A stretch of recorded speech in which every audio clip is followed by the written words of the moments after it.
Brothers and sisters, welcome to the Southland Sermon with the Rev. It is Monday. It's Labor Day. Hope you had a great Labor Day weekend. I've got a couple guests here. One who I'm just going to add in right now. There he is. So you can see we've got a couple special guests from a certain team that Incarnate Word is playing this week. The back-to-back national champion South Dakota State Jackrabbits. So this will be a fun discussion. Like I said, you can find these guys. Actually, I should let them introduce themselves and what they do. So we got Alex Kinkle and we got Dallas Clarkson. So Alex, why don't you kick it off? So as Dustin said, Alex Kinkle. I'm only member of the JIC team. I'm kind of do a lot of our more analytical stuff over there Wednesday nights, sometimes Thursday, depends on when we can get betting lines out. We do Scared Money Don't Make Money, which is a betting show about the Valley as well as other national FCS games. Nice. And then we got Dallas. You want to introduce yourself as well for people who may not know who you are? Sure. I appreciate the invite here. So Dallas Clarkson, member of Jackrabbit Illustrated, been on for a while after Matt, a couple years after Matt founded it. JackrabbitIllustrated.com. We do 4 different podcasts throughout the week. A Team, B Team, Scared Money Don't Make Money that Alex mentioned. And then Brendan and a member of the Sioux Falls Media do a post-game show at like 11 p.m., but I've never seen it because I don't stay up that late. So a bunch of stuff, do some blogs as well. Matt does a great job writing, and just try to introduce the South Dakota State fan base to the FCS in general. Yeah, well, one, thanks for teaching me how to say your last name because I've known you for 3 years and I've never heard it said. So I appreciate that. And then that's not a problem. You're not the only one, man. Don't worry about it.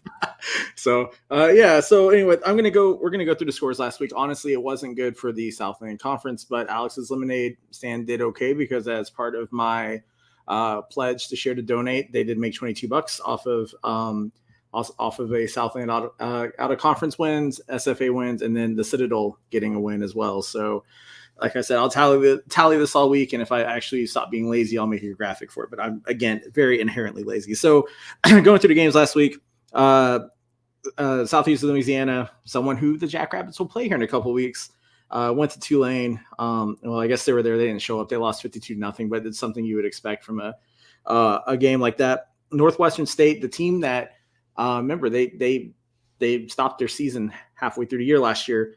Because of a very unfortunate murder on their team. They showed up and they showed out, and they were actually competing with Tulsa for a while, but of course Tulsa pulled away there 62-28. We don't need to talk about the SFA score because that was stupid. 77-0 against North American University.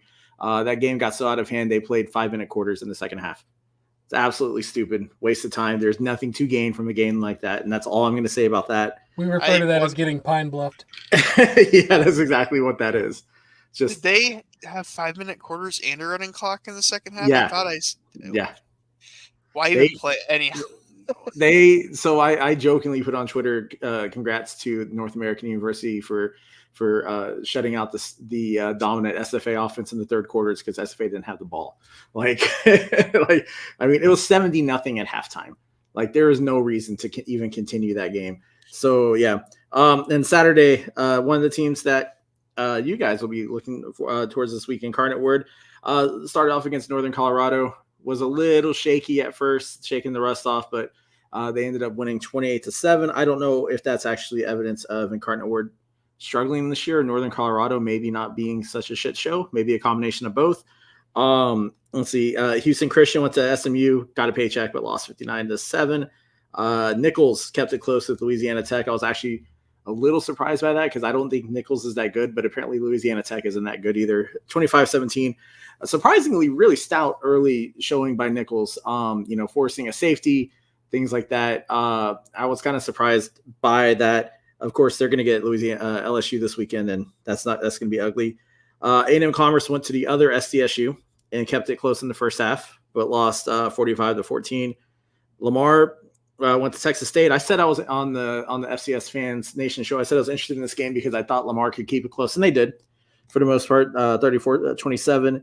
And then McNeese came back in the fourth quarter and beat Southern, 21-7. And I'm going to harp on this game for just a second because Clifton McDowell, the man who played for Montana, the man who said that had he not gotten injured, Montana would have won the national championship, went 1 for 4 for 26 yards passing in that game. And hold on. What else? 1 for 4? 1 for 4. 1 for 4.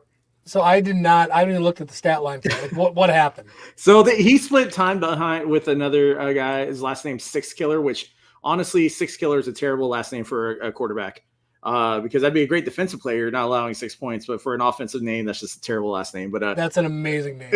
they split time, but McNeese as a whole threw for 108 yards in that game. McDowell had 2 rushing touchdowns on the ground. So he did his part there, but McNeese looked god awful for most of that game. They had some special teams play that helped, and then like I said, rushing touchdowns, but McNeese did not even look. They looked like the McNeese in the first half of the Tarleton State game, not the McNeese that came back and almost won the Tarleton State game. So that's going to be kind of interesting to see what happens there with that. So yeah, but I just want to point out that stat 1 for 4 for 28 yards. It's absolutely brutal. So let's see who we have. We got Chad just dominating my comments. Holy cow. Let's see. Kevin's on. I assume he's talking about you, Dallas. Just watch that dude with the beard for like 50 minutes. He was on. I appreciate that. Yeah. Okay. So it was it was not a good week for the Southland in week 1, but when you have a whole bunch of games that are FBS body bag games, that's kind of what you expect to see. Before we get into week 2, I want to touch on SFA real quick. And this is my rev rant. I've said this on Twitter. Stop scheduling NAIA schools. I understand that there's things that happen. I understand that there's situations, but there is nothing to gain from that with the exception of maybe a freshman getting a rep. I don't know. Dallas, you played. You could probably disagree with me, but when you look at the stats, you see Sam Vidlak, who was atrocious at Montana last year, go 8 for 8 for 280 something yards and 5 touchdowns in the first quarter. Like, it's like playing a video game on freshman level. Does the team really gain anything from a game like that? No, I don't think so. I mean, you're not going to get any more out of that than you do out of your scout team. So no, other than a goofy looking box score that gets tweeted a bunch and people that maybe who aren't familiar with SFA have heard of it now. Beyond that, I don't think so. Yeah, and my other point too is that this isn't good press or SFA. It's kind of the same thing that happened when we played whoever it was and beat them 98-0, right? And then they had the whole, if you looked at the box score, it said that SFA went for 2, right? And everybody they're trying to get to 100. Like, no, they took a knee, but it counts as a 2-point conversion failed because they stopped doing it. Like, cowards.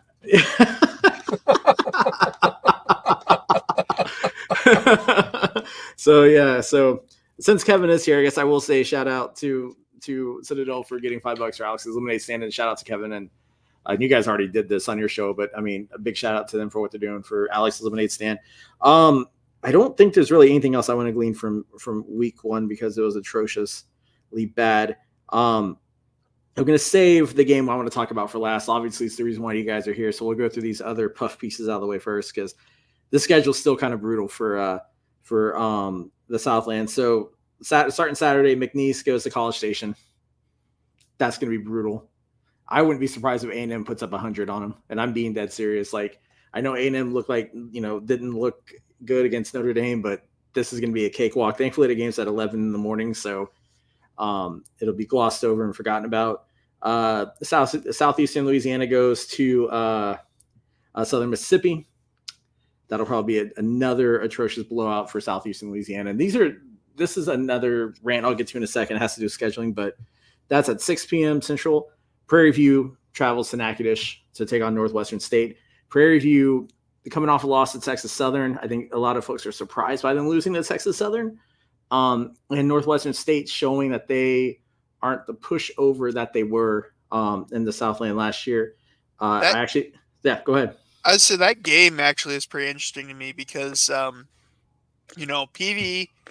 PV was kind of a dark horse for a lot of people in the SWAC, if not right favorite, and they did not look good against Southern. So obviously Northwestern State, you talked about, they had the tragedy last year, had their season cut short. But if PV still wants to be who they are supposed to be, that's my opinion, which is just that. They should win that game by 2 scores. But it might be interesting now. Yeah, well, so Blaine McCorkle, who's the coach for Northwestern State, he won at the D2 level. So they brought him in to right a sinking ship. And it amazes me just how Natchitoches, don't think either one of y'all have been there, but Natchitoches is actually the Northwestern State's campus is a beautiful campus. Turpin Stadium's kind of a dump. It's old. It needs some love. They don't really have the money to redo it.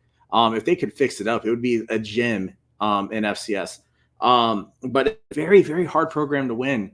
And a lot of folks in Louisiana forget about Northwest State being around, because when you think football in Louisiana, you think southeastern part of the state with LSU and Southern and Tulane and schools like that. So it's almost like Northwestern State's almost like a Texas school in a weird way. But McCorkle, I got to meet him at the media day. Super nice guy. He's really up for the challenge of riding the ship. I'm going to take Northwestern State. I think they beat Prairie View. Alex, I should have had you do a model for all these. I know you have another show you have to do the model for, but I'd be interested. I don't have data yet. Otherwise, I would. I gotta wait for the Sagarin to come in. Yeah. So, but I'm taking Northwestern State. This is early. Lamar's got Mississippi Valley, the worst team historically in FCS. So, I think Lamar will get an easy win that game. That'll be like a 40-0 sort of drubbing against the Delta Devils, who are still my favorite mascot in FCS. Let's see, Tarleton. My favorite, Tamu A&M, as I like to call them, traveled to CVS Field in Houston and play Houston Christian. Houston Christian, that's gonna. Here's the thing. I don't know if Tarleton's back to 100%. I actually did not check out their game against Baylor last week because I didn't feel like watching a high and mighty fan base or have to root for Baylor, who's another high and mighty fan base. So. But if Victor Gabalis is healthy, then he should have no problem shredding the Houston Christian defense. But if it's Jaden Pete back there again, then they're going to be in trouble, because Jaden Pete is not that guy. So I'm honestly going to take Tarleton. Nichols goes to LSU. That game's going to be over in the first quarter. SFA goes to UNT. I think UNT is going to beat SFA by 20. Not even going to support honestly, UNT is not a bad G5 school. SFA, again, we didn't learn anything from a 77-0 game, right? So this might be better. And then second to last, A&M Commerce goes out to UC Davis. A&M Commerce looked better than they had, especially against San Diego State. They were hanging in for a long time. They didn't have the legs to keep up. But UC Davis, man, is a team. They're a team to watch. I was just going to say, I don't know what they got this year. That could be a chance for them to maybe make a statement if they're going to be a dark horse for the Southland. But I don't see it personally. Larison, and I'm totally drawing a blank on the quarterback Gonzalez. That's not right for Davis. Oh my gosh, I'm blanking on his name too. I'm pulling it up real quick.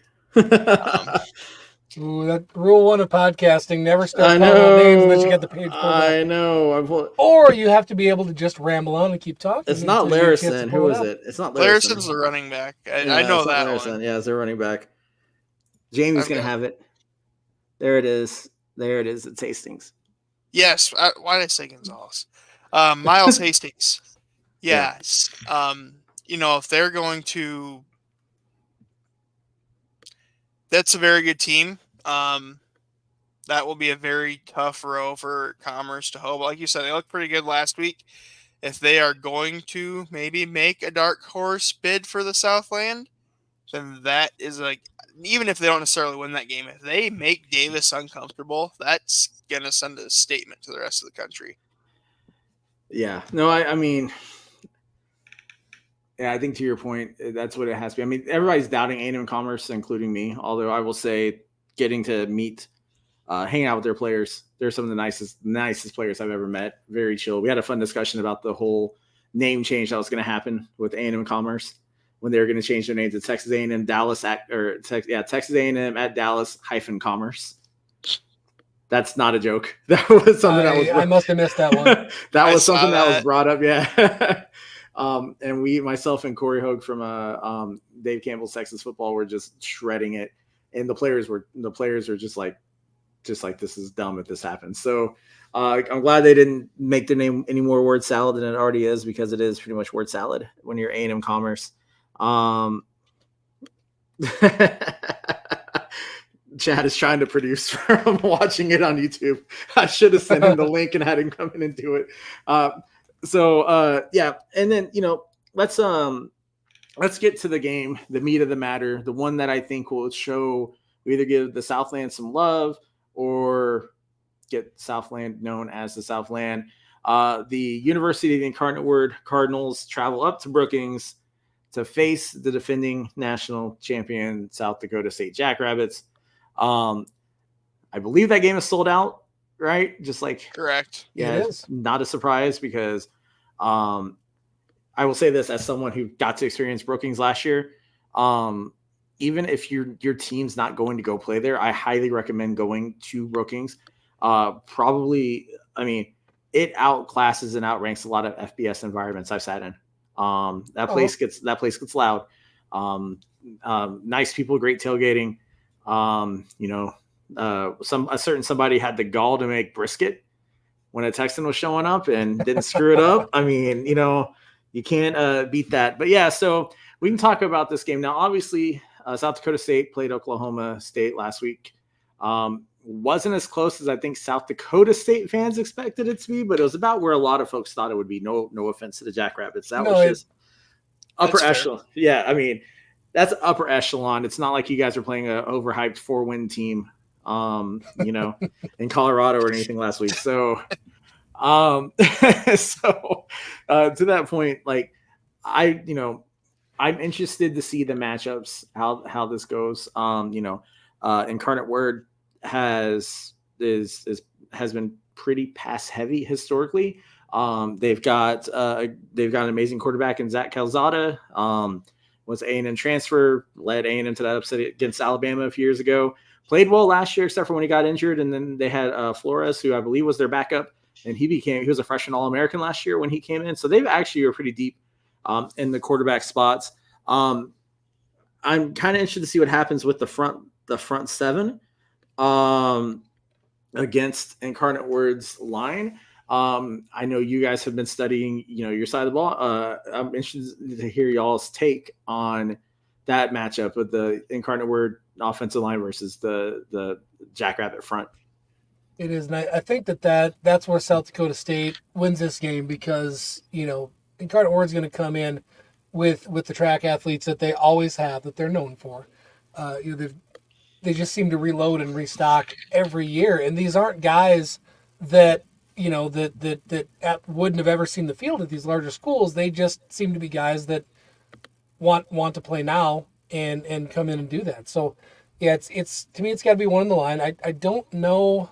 I did a little bit of research and I did watch last week's game, and the Incarnate Word, like their offensive line, they're a little bit smaller than what South Dakota State's used to in the Valley, but they're not tiny. I mean, they're 6'3", 6'4", 295 across the board for the most part, and look quite physical.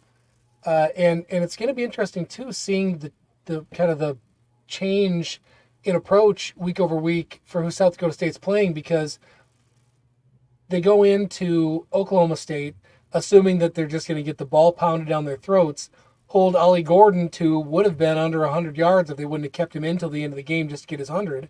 Held that team to 127 or whatever it was. And they actually had some success early in the game, passing and trying to force it to their future NFL wide receivers that they had. So I'm curious to see with Incarnate Word, historically very pass heavy. They got 3 solid running backs, which I would assume that maybe they go to a bit more now, but you got to look at that tape last week and say, man, maybe we just need to air it out and get the ball downfield. Yeah, so I mean, if you look at the stats last week, Taylor and Robinson both went for 79 yards each, and then they had Lontrell Turner get 50. Taylor obviously was their go-to. He got 2 touchdowns. Calzada looked good, 205 yards, 2 touchdowns and a pick. My thing to me is that they've returned a lot on their offense. Their wide receiver core was my biggest question because they lost a lot of their firepower and they loaded in on the transfer portal I know y'all talked about it. They got Roy on your show, but they got Roy Alexander in, who was at Albany, who is not the size of a wide receiver I would expect to see, right? Like, but he can make some plays. They got Jalen Waldhall, who was their he was their leading receiver, 103 yards and a touchdown. Is he the one out of Hawaii? Yeah, I believe so. He's got wiggle. He looked good. Yeah, so it's so it's again, yeah, it's just my interest too is that when I was talking to Alex before the show off, like about this isn't an offensive style that y'all are used to seeing in the Valley. This isn't going to be a gap run or a more, run. This is going to be spread them out, work the field, bubble screens, short routes, things like that. They might take some chances deep against your secondary once they get them to cheat up some, but I don't see. I see them effectively almost having a run game by passing it, against y'all. A lot of West Coast, more traditional Mike Leach air raid than what we would normally see. Is that kind of what you're getting at, Dustin? Yeah, that would probably be a good way to put it. I'd agree. If I was going to attack this, if I was them, I'd be looking at spreading it out as wide as we can, hitting some in routes, some crossers at 3 to 5 yards, and just eventually one of those guys is going to make somebody miss. Yeah. Not to beat a dead horse, because you already said it way better than I could have, Dallas, and how the A team in general, but it's hard to say, obviously UIW is going to watch last week's film, and obviously they don't have the caliber of athlete Oklahoma State does, but they have athletes, and they're going to see that with time in the pocket, Calzada's a dude, and that's something I want to talk about. Obviously, we talked about the environment, Rev, and Brookings is one of probably top 10, top 5 most hostile environments in the FCS.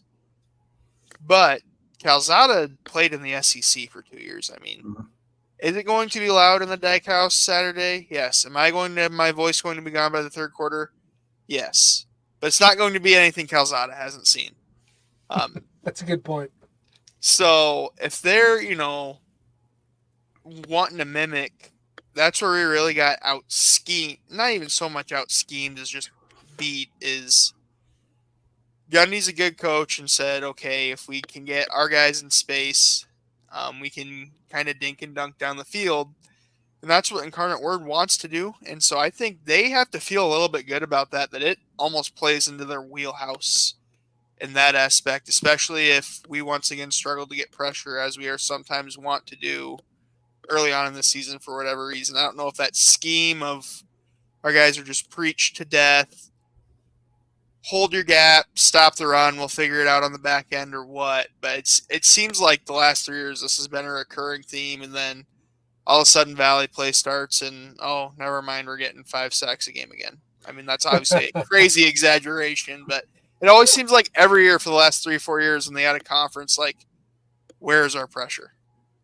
Yeah, You're not exaggerating that much. Real quick, we're very on brand. I don't know. Do you have a Busch Light shirt on? No, this is it's a on the off Busch Light. chance they're watching Tony Troy Daily Construction.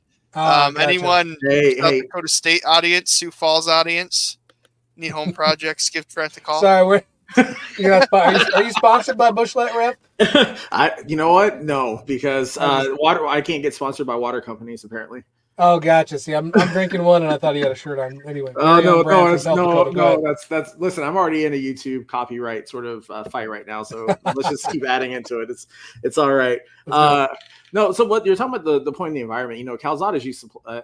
Obviously playing in a loud environment, but you think about the rest of the Incarnate Word team. They're not all used to hearing the cowbells going on for these crazy ass hats banging. Hard hats against rails and the whole game, and seeing some of the rowdiness that you get out of the South Dakota State fans. So it could be an adjustment for them because you don't see an environment like that at the FCS level, especially in the Southland Conference. You don't. There's some places that do get moderately loud, but not to the point that you see that. So I do wonder how that's going to impact the other players. Maybe not so much Calzada, because I think he'll be cool and calm and collected. But, I doesn't get that loud in Hawaii, right? So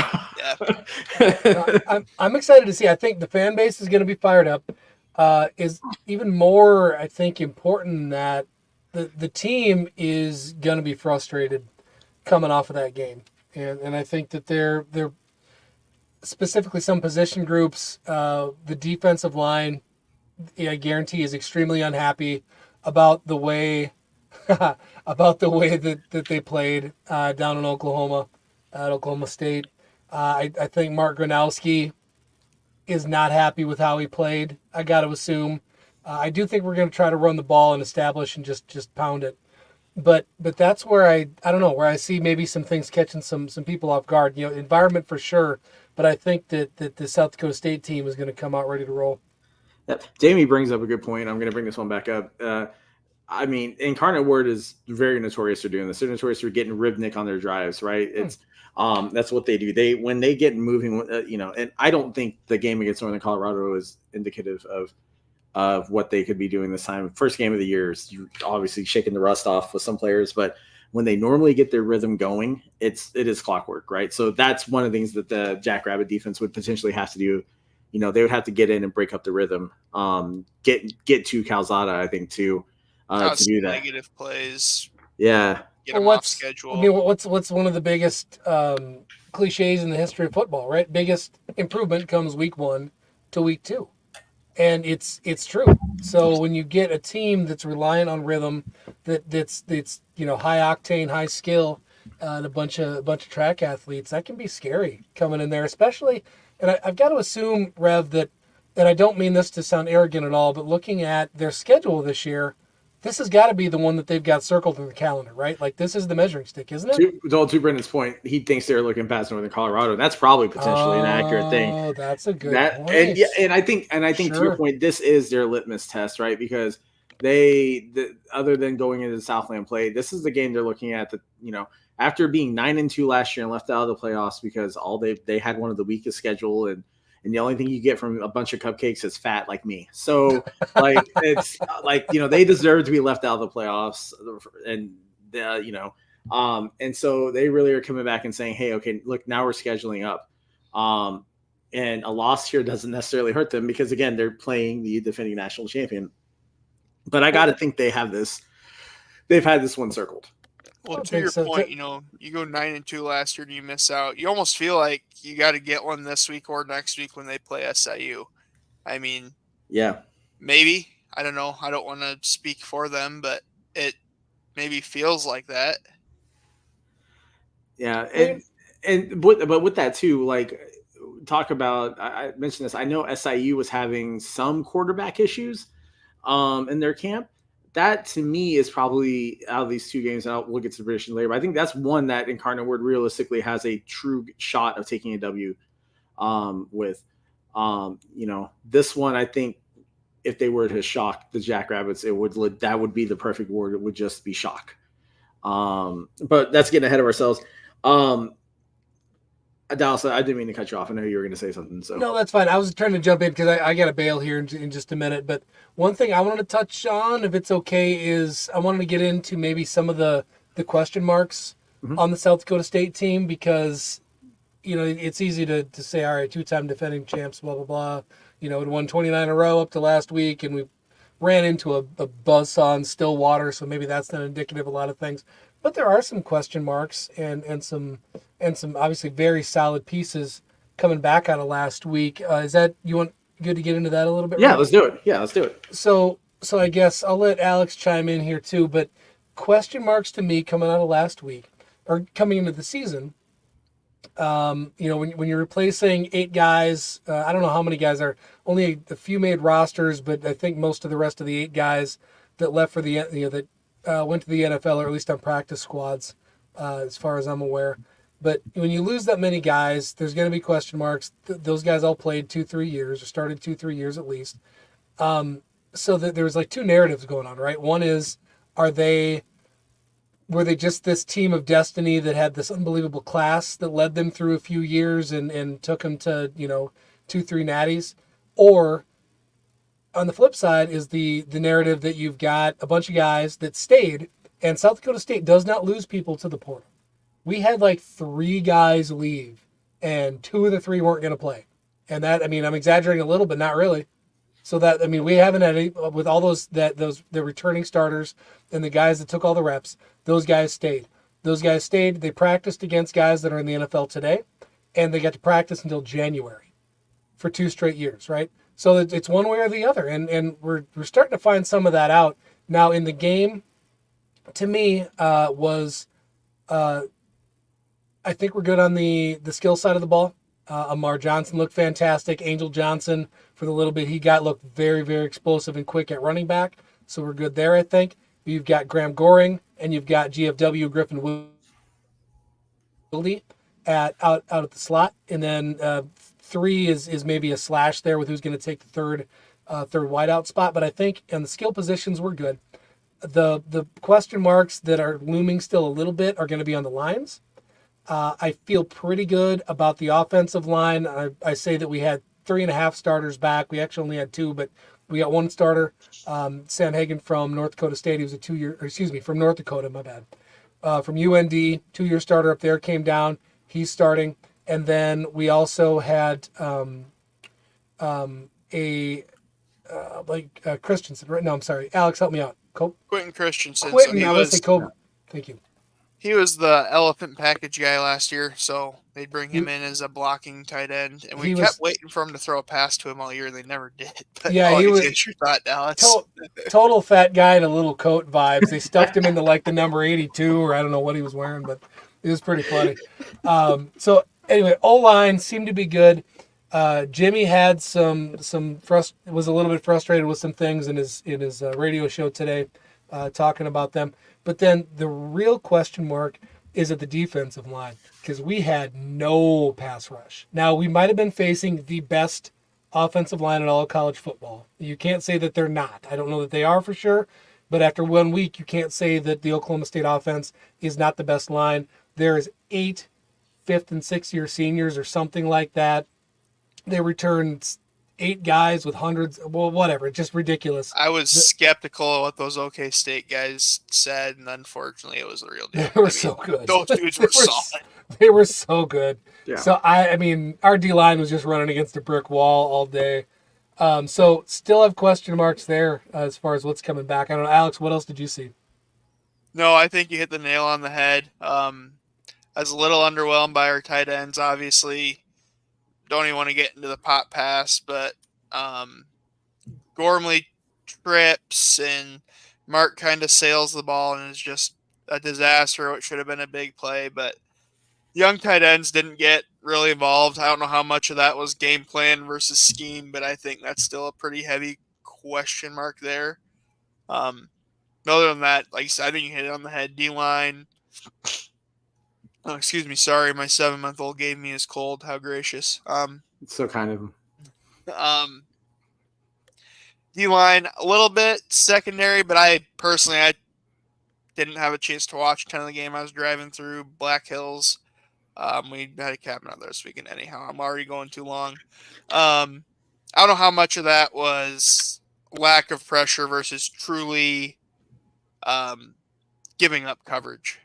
No, it was lack of pressure. And I'm a D lineman saying that there's a couple of plays that if they were still dropped back, if I'm blanking on the quarterback's name at the moment, Bowman, thank you. Yep. If Bowman could still be holding the ball right now, and we wouldn't have got to him on a couple of those plays, like it was just like you put up a wall. Yeah, and I'm interested to see what the Incarnate Word defense can do. I put this as a comment on y'all's show, but Mr. Williams is my favorite damn name in the FCS. Yeah, it is. And I mean, he had a pick last week against NoCo. I'm interested to see what their front seven will do against your line, because I'm interested to see they're going to be able to get the backfield and put some pressure on Gronowski. But I'm really interested in the secondary matchups against GFW, who I'm actually a fan of. He's pretty fun. He's pretty fun to watch.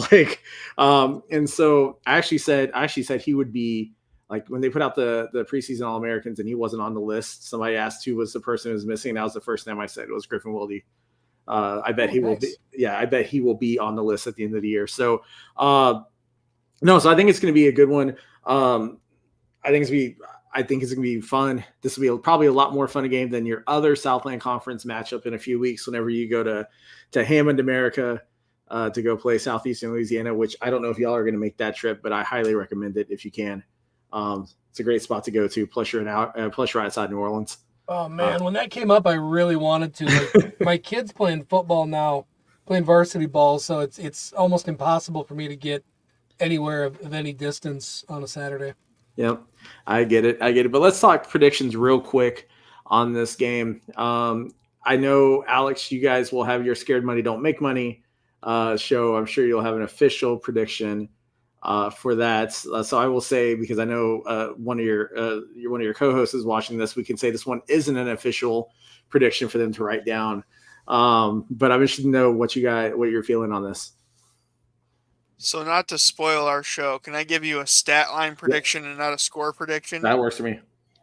I'm going to say Angel and Amar Johnson combined for at least 150 yards on the ground. Okay. I think Incarnate Word's got a really good linebacker core. I'm not sold on their front four, and I really liked what I saw out of those guys last week. I like that. I actually hope so. Our third running back is a kid named Kirby Voorhees, who is just a truck. He runs behind his pads. He's not huge. I mean, he's not Isaiah Davis big by any means, but very strong. He won the help me out here, Alex. He was either first hardest worker, or no, he's the toughest guy. He was voted toughest guy on the team by his teammates, and voted he was number 2 for hardest worker on the team. And he's a redshirt freshman this year, so excited to see him. Hopefully he gets some carries. And then the other one is a kid named Brendan Begeman, who is the all-time leading rusher in the state of South Dakota. High school history. Played 6-man football or something. I forget. 9-man. You don't have 6-man here. We have 6-man. Come on. Nebraska and Texas are about the only places. I used to ref some 6-man back in Nebraska. No, I'm joking. But yeah, excited to see some of those guys. No, I think we'll pound the rock. Yeah. Well, I mean, I honestly, score-wise, I think it's going to be something like a 38-24. I'm interested to see whenever the line comes out. But that's probably about where I run, 38-24, South Dakota State. I got it moved 4 points either way. I've got a little bit bigger victory. Obviously, I'm sitting here with a yellow and blue tattoo. But I also think that South Dakota State is pissed. Jimmy doesn't pull any punches. And Jimmy said point blank, somebody asked him after the game about this year's team, last year's team, whatever. He said, this year's team hasn't won a game. You know, he is serious, and he will call on the radio show today. He almost by name called out 3 guys he was pissed at. And I kind of want to go watch practice this week. It's going to be intense. Yeah, it's going to be intense. Some guys are going to be pissed, and they're going to come out ready. And it's not to say that Incarnate Word's not a good or even great team in the FCS this year. I think they're probably catching South Dakota State on a bad day, is what I'm going to assume. No, if we were to compare it to FBS sort of thing, right? You know, South Dakota State would be playing in the equivalent of SEC, while Incarnate Word's playing in the equivalent of the MAC, except not academically, but in terms of school-wise, right? So you would expect, it's not saying that Incarnate Word's a bad team. It's just I think there's a gap between South Dakota State and Incarnate Word. Like, I have South Dakota State still number 1 in my ballot. I have Incarnate Word 18th right now. So I just think that's what it is. Like, it's but I think Incarnate Word is the team you'll see from the Southland in the playoffs. So you never know. You might catch them again as we go into December. And that by all accounts, it looks like a scary team to play in December. Honestly, I mean, Alex mentioned it before. You get that was on the last show. You get a bunch of people, a bunch of transfers in. People start gelling, getting used to each other, and athletes of that caliber, who are, by all accounts, probably FBS caliber guys that just didn't get their shot yet. They're going to put up some points. Yeah, I agree. Well, guys, listen, we're 40 minutes into the sermon. I think it's a good time to cut it off because we do all have to go back to work tomorrow after a long, fun 3-day weekend. I really want to thank Alex and Dallas both for taking time to come on this show. I know Dallas's voice is probably shredded a bit because he just did do a show for Jackrabbit Illustrated on the A Team. If you haven't caught that, you can go see it on both their YouTube channel, which is Jackrabbit Illustrated, but it's also on this YouTube channel, FCS Fans Nation. And here's how old school of a fan I am. I still have my Black JI hat still that I still rep around here. Yeah. So if I ever get my legit podcast studio set up instead of doing it from my couch, I actually have the JI flag, the flag that Brendan gave me with the checker stuff on awesome. It. I will hang that up just to support the stuff. But once again, guys, thank you so much for coming on. I really appreciate it. You can catch Alex this week on Scared Money Don't Make Money. It's always fun to watch him and his model. What a nerd! But no, his model stuff is pretty good.